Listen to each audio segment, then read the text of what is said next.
weren't listening to all that.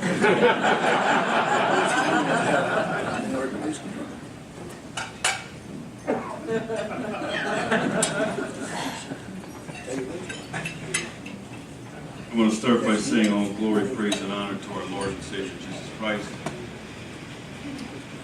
It's a important way for me to start with deep faith in God, calling that God off to guide me through these treacherous waters called politics, and also in making decisions, difficult decisions at times that affect people's lives. And I realize that every day, whether it be somebody on the street, whether it be one of my constituents, whether it be an employee that I may have to let go. These are tough decisions. I pray over all those decisions. This is a weirdly configured room. And I don't know if this is because of the shape of the state of California. Rectangle or what, but I'm used to speaking to it deeper, where it goes out that way. So if I don't, I hope you can hear me back there. If I start to tail off, just raise your hand. For some odd reason, this side over here is a little closer. But I'll do the best I can. Thanks for being here tonight. And I really mean that, because you folks could have decided to do anything tonight. You could have done something different. Many of you have been busy all day with your responsibilities, and I know how this goes. When I get done with a long day, the last place I want to be is at dinner at night. Okay, I'm not that kind of guy. I'd rather go home to my loved ones and whatnot. So I mean that when I say thanks for being here tonight. I really enjoyed myself here in Sacramento. It's my first visit to Sacramento. I've been to the state, California, many times. As Nina indicated, I was the U.S. Naval Academy postgraduate school for my graduate degree, my master's degree, and spent a considerable amount of time out here in residence to do that. Enjoy this state. I've been to LA a number of times, been to San Diego. Obviously, with the postgraduate school, Northern California, wine country, but I've never been to Sacramento. So when the call came in, it really didn't register on my radar screen. I mean, Sacramento, and I said, why would I want to go to Sacramento? It's a long way from home. All right. And then my executive assistant said to me, I said, who wants me to come out to California? And she said, the crime victims group. And I didn't have to think about it anymore. I said, I'm in. I'm going. And you folks have been very hospitable. I love this city. It's more my speed. I'm a Midwestern boy. You can have all the glitter of LA and going on in San Francisco. I love those cities, but this is not my lifestyle. Even San Diego, I love San Diego, but this is more me here in Sacramento. And the hospitality that you've shown me has been just tremendous. It's been real. I appreciate that, because with what's going on with me recently with this national platform, I've been all over the country. I think I'm booked all the way through July now. Literally, if I'm home 4 or 5 nights in a row, that's a lot. So I'm on the road a lot. So when I go to these places, I want it to be a positive experience for me. And you folks have shown me that. And I'll take that back home with me, because when I've been telling people over the last couple of weeks, I'm going to Sacramento, they're like, what are you going to Sacramento for? And I'll be able to go back now and tell them, hey, if you go to California, and I'm not here to offend anybody if some of you represent some of the areas of San Francisco, LA, great cities, San Diego, but I'm going to tell folks, go to Sacramento.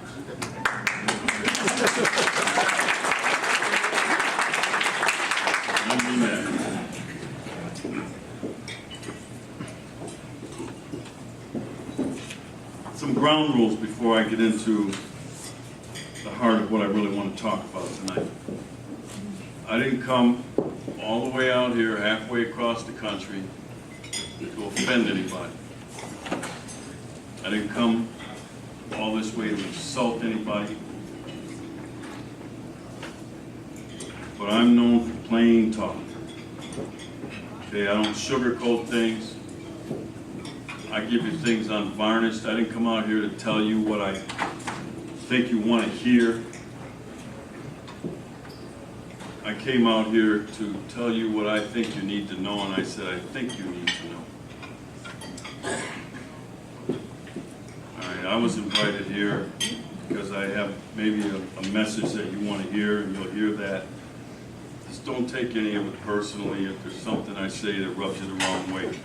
I realize that there's a partisan nature to this rule. There's Democrats, Republicans, I would guess, I don't know, but when I heard all those state assembly person and state senator, I'm probably spot on when I say that, okay? Let's just leave the politics out of this for tonight, partisanship. We're not going to solve the problems of the world tonight. We just have some things that I want to share with you. And the way I approach life, there's no right or wrong on many of these issues, most of them really. There's just different schools of thought. I just happen to be from one of those schools of thought in some of the positions I hold. That doesn't mean that if you're from the other school of thought that you're wrong. I don't say that. I also don't expect people from the other school of thought to look at me and tell me that I'm wrong. Just tell me you disagree. Like I said, we're not going to solve the world's problems tonight. Where I come from, the city of Milwaukee is on a Great Lake. Well, you ain't getting any of our water.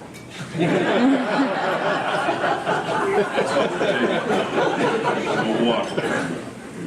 But anyway, I'm just from a different school of thought, and I'm willing to share those thoughts that I have, and I expect you to poke at them, not tonight, because we don't have that much time, and I expect you to prod, but when we're having a discussion, I expect people to challenge me in my positions, I really do. I find that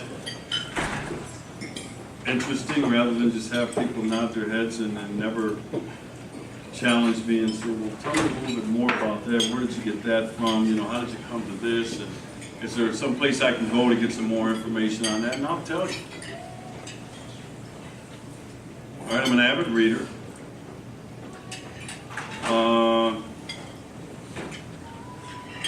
I think some of these things through, and I can support my position. It doesn't make it right. It doesn't mean I'm right, but I can support my position. By the same token, I'll do the same thing with other people when we're having a discussion. I'm going to drill down into what you tell me. I'm going to peel the layers back. I'm going to find weaknesses in your logic. That's what a good conversation is supposed to be. And that's why I said don't get offended. Because life's too short, and to me, we waste valuable time, okay? Now, I was told when I got this assignment that I have about 20 minutes to talk. Being in a room full of elected officials, you all know that if someone gives you a microphone and tells you how much time you have to talk, that's just a suggestion. Okay. And I know I've used up a good portion of that 20 minutes already, and I haven't even started what I want to talk about. So I'm just going to take 20 minutes as a suggestion. As a matter of fact, young lady, I'm giving you an assignment. You're the timekeeper. When I hit the 2-hour mark, raise your hand. And I don't know, it's probably time to wrap it up. If some of you leave, you won't offend me. My goal is to talk until everybody's out of the room.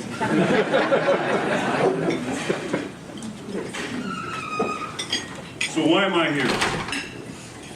Why did Crime Victims United California, invite a local sheriff from Milwaukee, Wisconsin to address this group.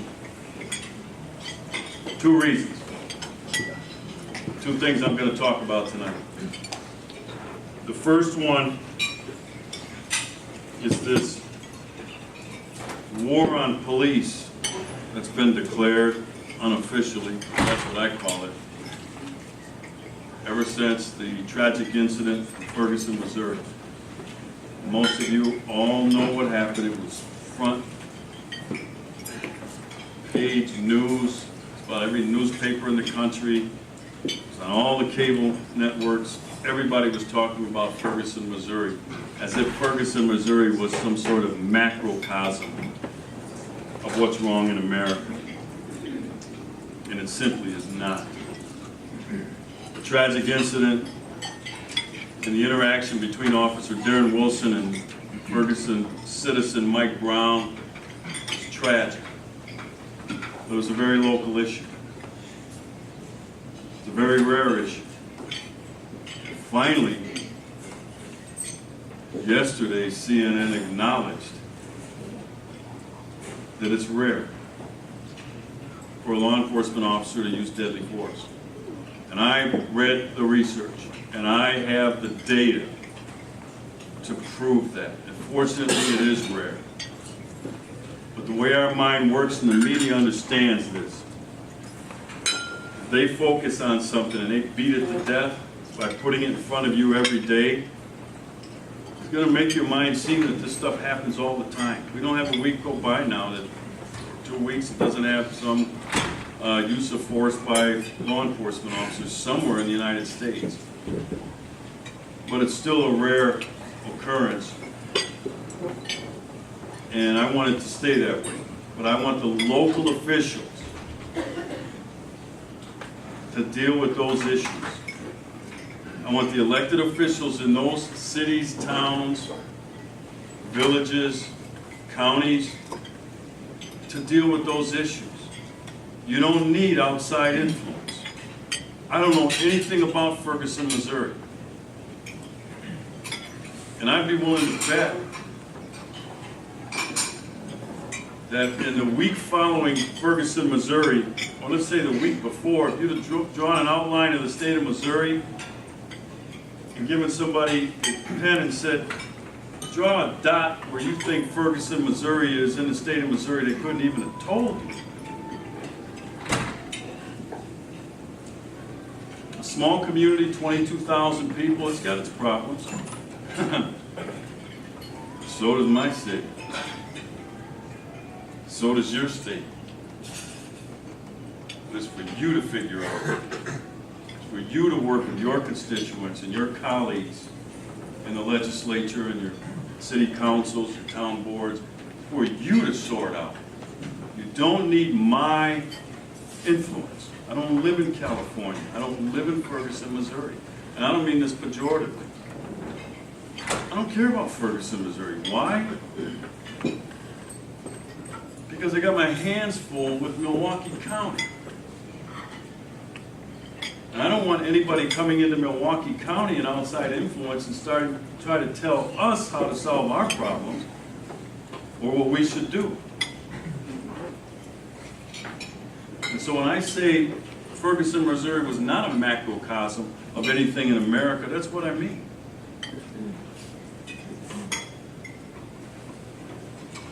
So some very prominent people flooded into Ferguson, Missouri, all across the United States.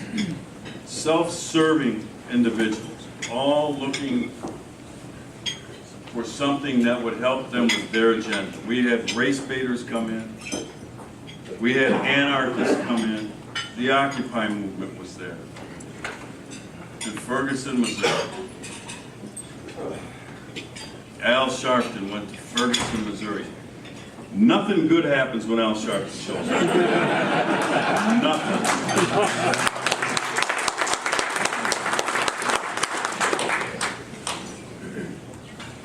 And so this resentment built, and you know what happened after that. The town was on fire. And then some very prominent people started to chime in about this, and that's when I really got incensed.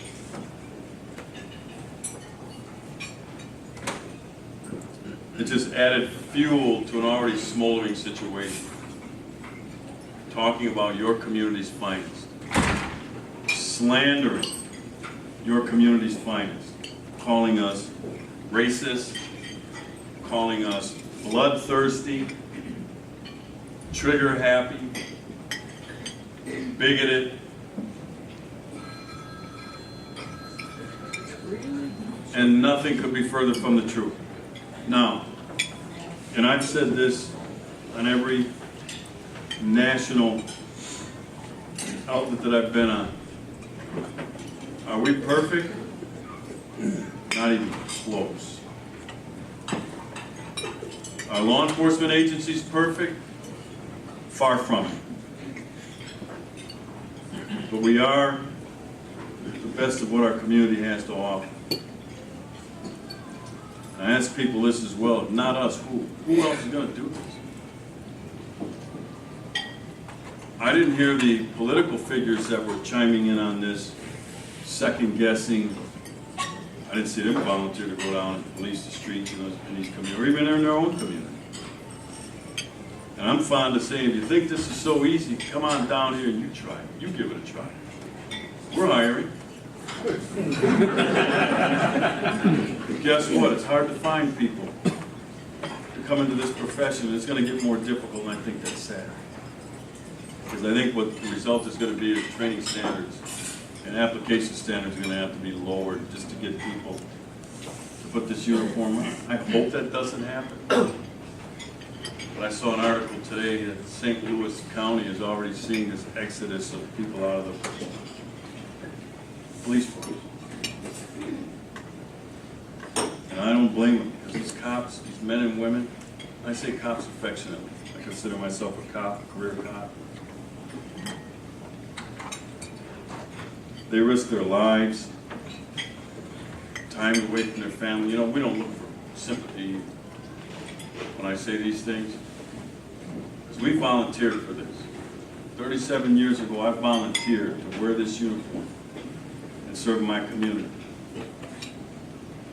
So I don't need anybody to share tears for me and us as a profession, but I also don't expect people to pile on when things go horribly wrong, because we operate in an environment, we in law enforcement, where things can and do go horribly wrong, and that's what happened on that August night in Ferguson, Missouri, and it's played itself out in several other communities across the country. Sometimes things go horribly wrong. And all we expect is that we have the support of the people in the community, and we have the support of the political class. And the political class is more important. And so some of the things that I saw go on, that piling on, so to speak, it angered me to the point of doing something. And I had some access to platforms. I don't have a platform. I don't have a radio show. I don't have a TV show. I got to use other people's platform. And it started in Milwaukee County, where I put out some public safety ads in support of our law enforcement officers. It's a 30-second radio ad. Some other people got wind of it. Next thing you know, Fox News, CNN, I'll go wherever I'm invited. National radio, I've been on more talk radio programs throughout this country than I can even keep up with, because I have a message now. And I'm on a crusade to defend the honor, the character, the integrity, the sacrifice of the American police officer. I think I owe it to these men and women, because I put them out in harm's way every day. My organization, I send people out, and I don't know if they're coming back. More times than not they do, but it's not a given. 2 years ago I buried an officer. I've had people who were in my recruit class 37 years ago that were killed in the line of duty. I'm blessed to be standing here today that that didn't happen to me. I'm also blessed, ladies and gentlemen, that I've never had to use deadly force. I've never even had to shoot at another human being in 37 years. And 90% plus of law enforcement officers will go through their entire year, 25, 30 years, and never fire their gun at a human being. That's the reality. These things are rare. We have a wall in Washington, D.C. The names of 20,000 law enforcement officers who have been killed in the line of duty. Other than the American soldier, who else has a monument dedicated to people who have given their lives in the line of duty? Teachers don't. Honorable profession, teaching. Right? State's attorneys don't. But we do, because it's an honorable profession, and the community understands that, and they get it, and they appreciate it. We know we have the support of the overwhelming majority of law-abiding people in our communities. We know that, but we're not hearing from them. We're only hearing from one side. So I need your help in that, right here in the state of California. Here's what I ask the people in my county to do in that 30-second act. When you see a law enforcement officer, just thank them for their service.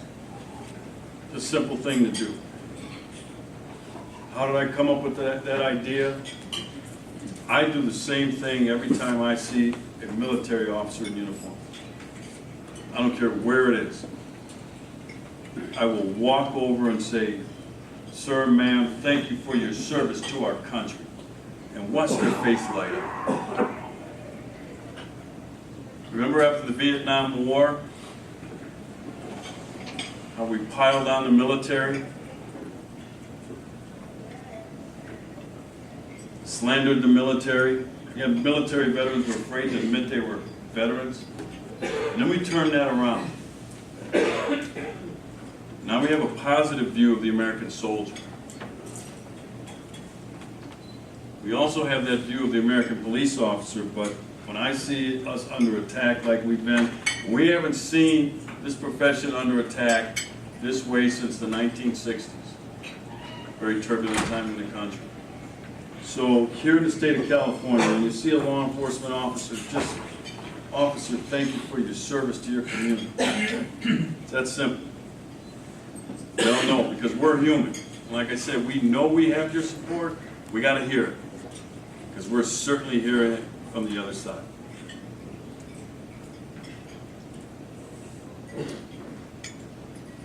Now I want to move into the second reason that I came out here, and more importantly for that, crime victims. 37 years been on the side of the crime victim. Law-abiding people. I've seen what crime does to individuals. I've seen what crime does to neighborhoods and communities. I've seen the devastating effects. I've made death notifications. The one that will stand out in my mind forever was on a Mother's Day as a detective in the homicide unit, and I had to make a death notification to a mom. Her son had been killed by her other son. Mother's Day. They got into an argument.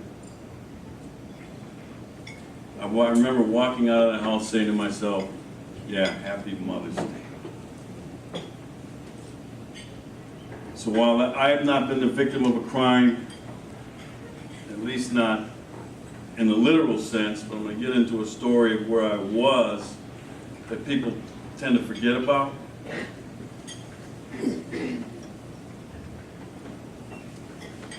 But I've also seen how crime victims have been marginalized, pushed off to the side. Right? Our criminal justice system is really about one individual, and it's the criminal. And don't get me wrong, I like our system of justice. It's the best one in the world. It's not perfect, but it's the best one in the world. Because for the most part, we get it right. There are instances, as you know, where people get convicted and, okay, but you know what? Most of the time we get it right. Nothing in life is perfect. But in my humble opinion, crime victims don't matter in the criminal justice system. I've seen it and I can prove it. And I think that's disgusting. I attended the press conference yesterday at the stairs of the state capitol. And